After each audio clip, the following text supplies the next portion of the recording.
Salve, salve, rapaziadinha! Bora lá então revisar aí a nossa segunda avaliação?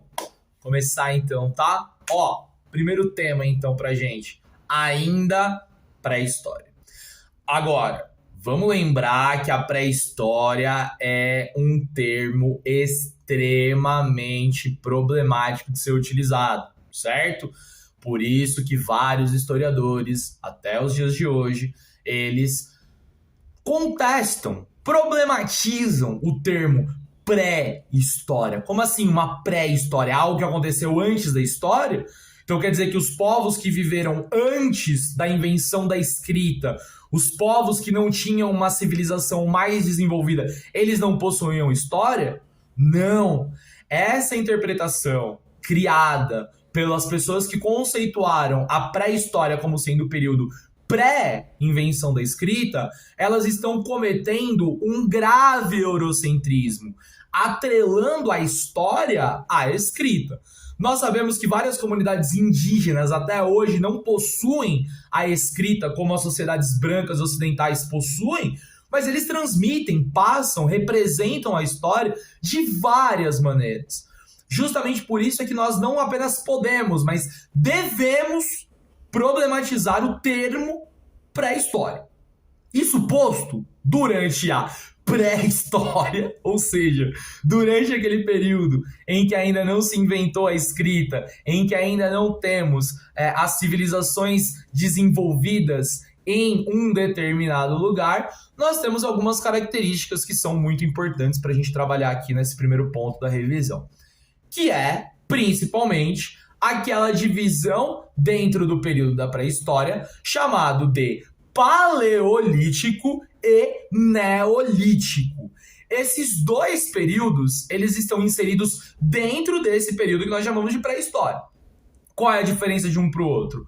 O período do Paleolítico acontece antes e ele caracteriza o momento da história da humanidade no qual ainda não havia se incorporado como uma prática dos seres humanos a agricultura.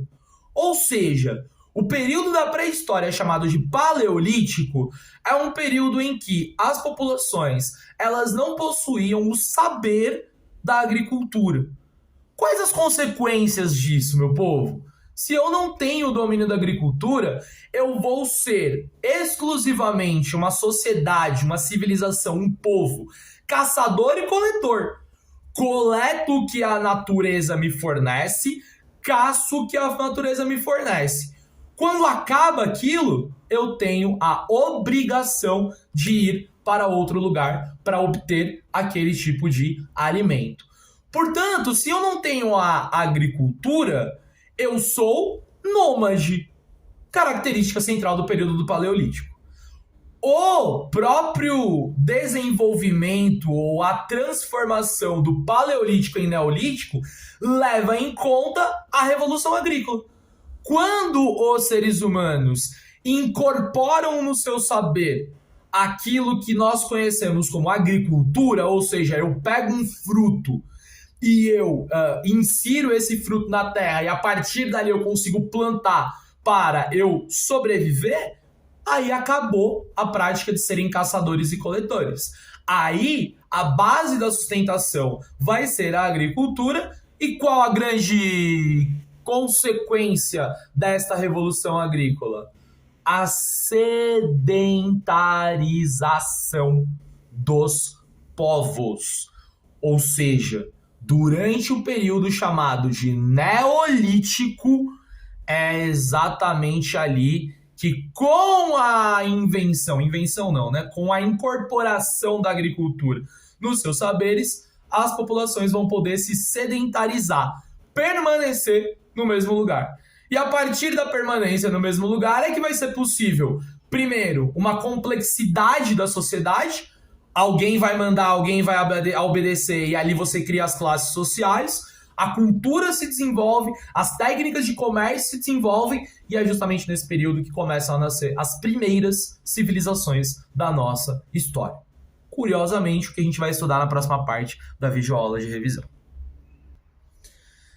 E aí, galeres, a primeira civilização ou as primeiras civilizações que vão nascer aí nesse período do Neolítico, já iniciando, né, o período em que esses historiadores chamam de história, são aquelas civilizações que surgiram ali às margens da crescente fértil, lembram do conceito, né?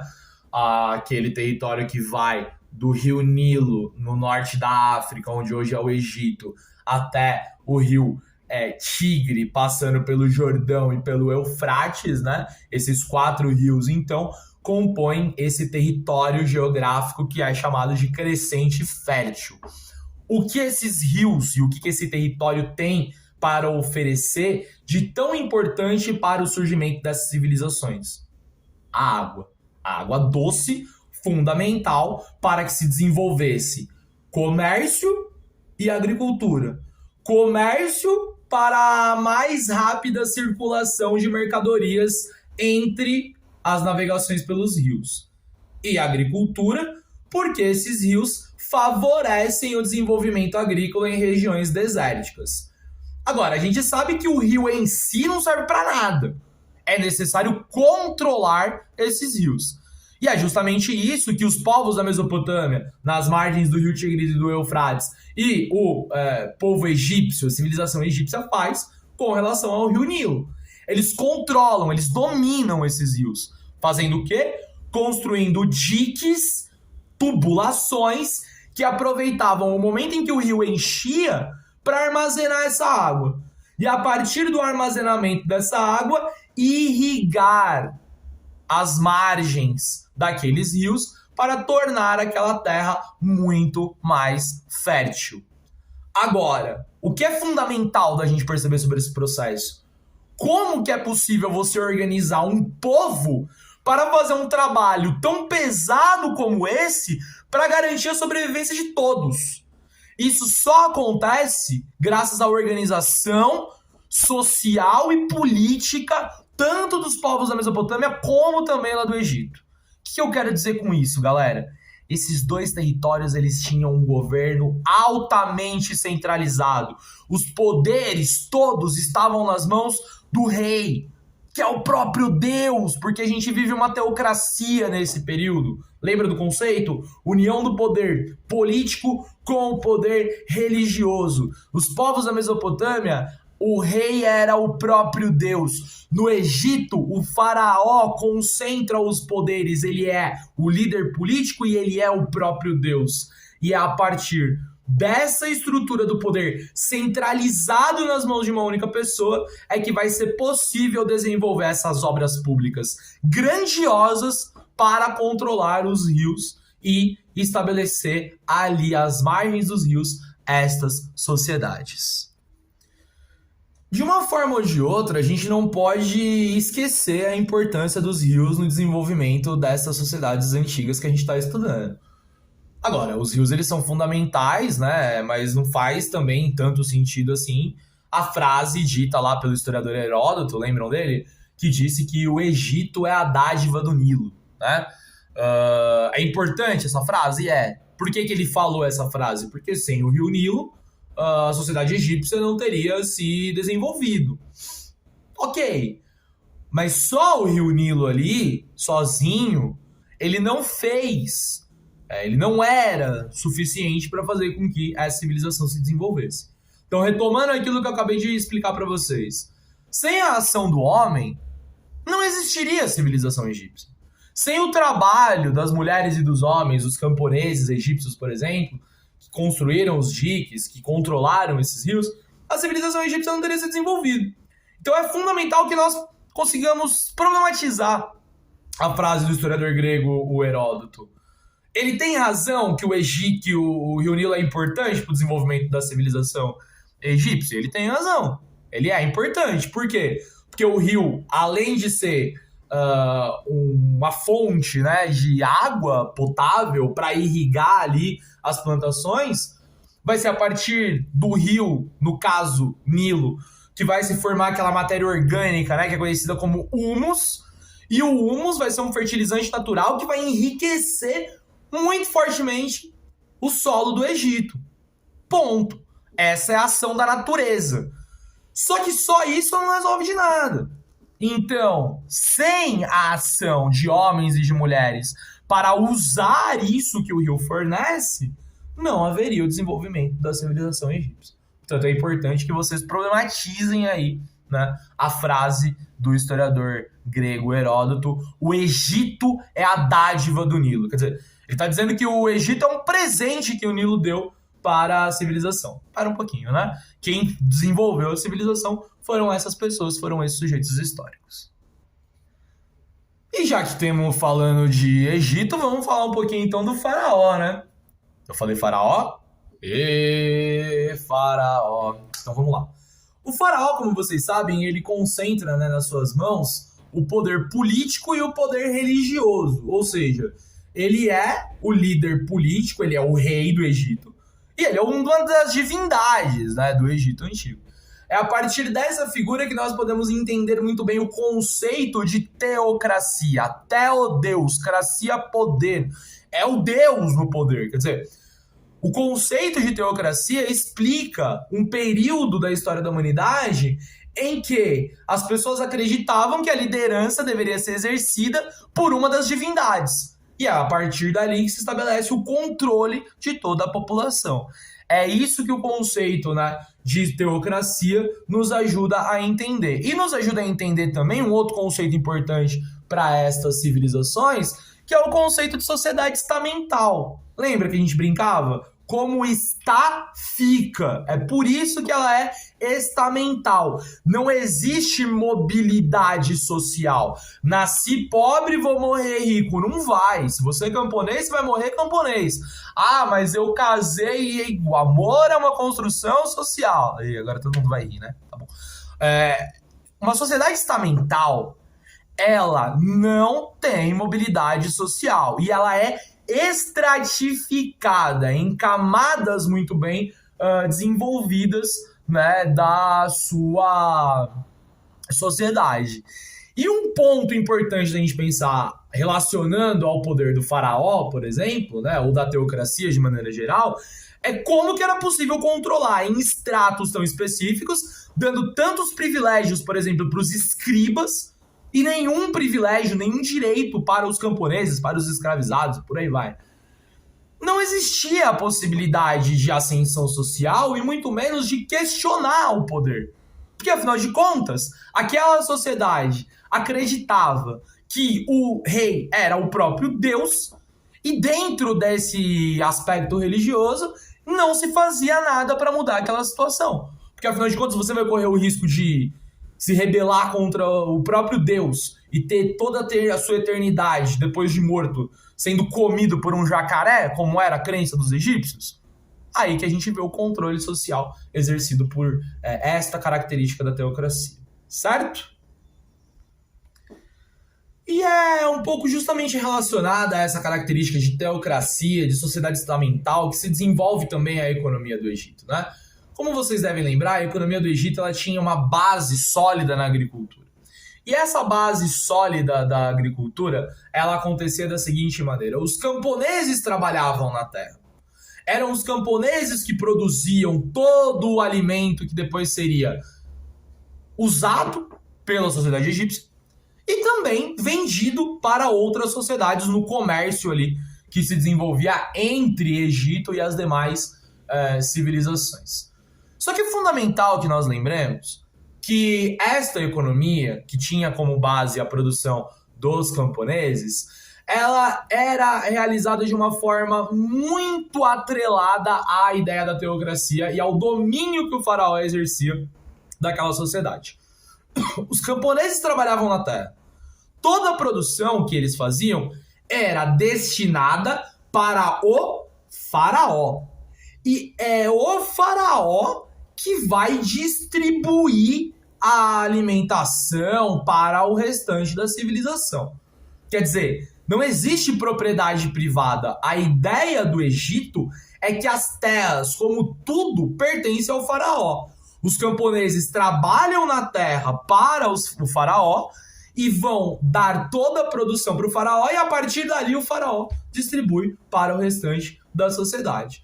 repara que é um modo de produção econômico muito específico. Alguns historiadores marxistas, inclusive, chamaram isso de modo de produção asiática, né? Levando em consideração que a primeira vez que isso acontece lá na Mesopotâmia, né? Que fica na Ásia. O Egito, a gente sabe, fica na África, né? Mas esse modo de produção, então, o que significa dizer? Que toda a economia do Egito estava nas mãos do faraó. Tudo está nas mãos do faraó. E o comércio que você falou aí que tem? Como é que funciona? Então, o comércio funciona internamente no Egito? Sim, muito pouco, porque afinal de contas, se tudo está nas mãos do faraó, que comércio que vai se realizar ali dentro, né? Às vezes, bem menos, né, do que poderia acontecer. Agora, o que acontece mesmo muito fortemente do comércio no Egito é o comércio externo, né? O comércio no Egito, portanto, ele é reconhecido como comércio externo dentro do Egito, né?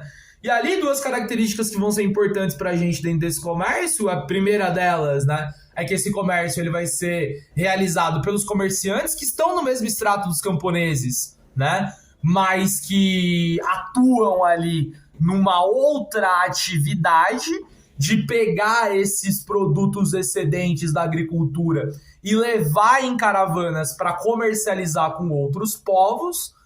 E é importante que nós saibamos também que apesar, né, dos comerciantes estarem dentro desse mesmo estrato social que os camponeses, eles não vão realizar esse comércio sozinhos. Aí vai ser importante a função dos escribas, né, que atuavam para registrar toda a produção e que eram os líderes, né, que levavam essas caravanas para poder ali mapear tudo o que era comercializado, né, dentro do Egito, dentro para fora do Egito, no caso, né? E uma segunda característica desse comércio é que esse comércio ele era feito, né, sobretudo pelos excedentes agrícolas daquilo que era produzido dentro do Egito. Fechou? E aí, pra gente encerrar, putz, o que ficou longa essa videoaula, hein? Quero ver, todo mundo vai assistir em 2.0, né? Vocês não têm vergonha na cara, bicho. Não é pra assistir em 2.0, é pra assistir em 1.0, tá? Eu já falo rápido. Em 2.0 vai ficar ridículo, você não vai me entender. Então, 1.0, por favor. Se você assistiu até aqui em 2.0, você vai voltar e vai assistir em 1.0. Aí eu quero ver. Mas agora, pra encerrar, né? O último ponto aí que a gente vai trabalhar é a religião no Egito Antigo. Professor, você já falou ali, né? Falei um pouco do faraó, que é uma das divindades, né? Como existem outras, várias, né? Vocês aí estão, inclusive, nesse momento, construindo o panteão das divindades egípcias, e vocês sabem que lá tá Osíris, Anubis, Ra, quer dizer, Ra não, Amon-Ra, né? Ísis e por aí vai, uma grande legião de divindades, né? Porque uma das características da religião egípcia é o politeísmo, crença em vários deuses, né? Além disso, a gente tem como característica da religião egípcia, que a gente pode citar, aquela representação que as divindades possuíam, né? Às vezes antropomórficos, representados como seres humanos, às vezes antropozoomórficos, metade seres humanos, metade, principalmente a cabeça, muitas vezes, algum animal. E também era possível de uma representação de divindades em que fossem apenas zoomórficos, ou seja, eles eram representados apenas com uma figura de um animal. É muito presente na questão da religiosidade egípcia, né? A questão também, aí vai uma terceira característica para vocês, a crença na vida após a morte, né? A gente sabe muito bem disso por conta da questão da mumificação dos corpos. As múmias, elas existem porque para a tradição egípcia havia a necessidade de preservar o corpo. Por quê? Porque aquele cara vai reencarnar. Então ele precisa ter o seu corpo preservado. A história dele precisa estar presente ali na tumba, né? Porque afinal de contas ele foi uma pessoa importante. Estou falando dos faraós, né? No caso. Mas ele foi uma pessoa importante. Então ele precisa ter o seu reconhecimento passado quando ele reencarnar, né? Agora, além da questão da mumificação, também existe uma presença muito forte dessa crença por meio de uma das cenas mais emblemáticas né, do Livro dos Mortos, do Egito, que é a cena do julgamento de Osíris, né? Uma cena em que se mostra lá aquela crença de que se a pessoa ela não tivesse o coração puro e esse coração precisaria pesar menos do que a pluma de um pássaro, essa pessoa iria passar todo o restante da eternidade sendo devorado por um jacaré. A cena do julgamento de Osíris, além de revelar várias características pra gente da religião egípcia, todas as que eu acabei de citar, então eu não vou retomar, também revela pra gente como que a religião era a base do controle social exercido pelo faraó, né, pelo poder centralizado. Quer dizer, como que haveria a possibilidade de se revoltar diante de um sistema como esse, sendo que você tinha introjetado em todas as esferas da sua vida a ideia de que se você corresse minimamente errado, você iria ter um encontro com um jacaré comendo o seu corpo por toda a eternidade. Ou seja, a base do controle da sociedade egípcia é a religião. E a cena do julgamento de Osíris é o melhor exemplo desta característica. Ufa! Desculpa me alongar, mas a prova é para 2 aulas. Vocês sabem que ela tá um pouco mais longa. Estudem com calma, façam resumos a partir da videoaula. Não vai assistir só a videoaula, tá? Façam resumos a partir disso. Retomem todos os apontamentos e anotações que a gente fez durante as aulas.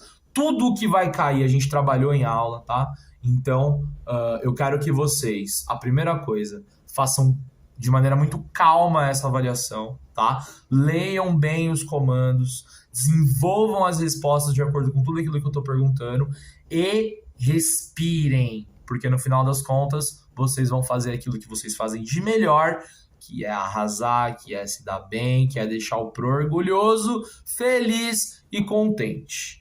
Então, um beijo pra vocês, bons estudos, e é tudo nosso e nada deles.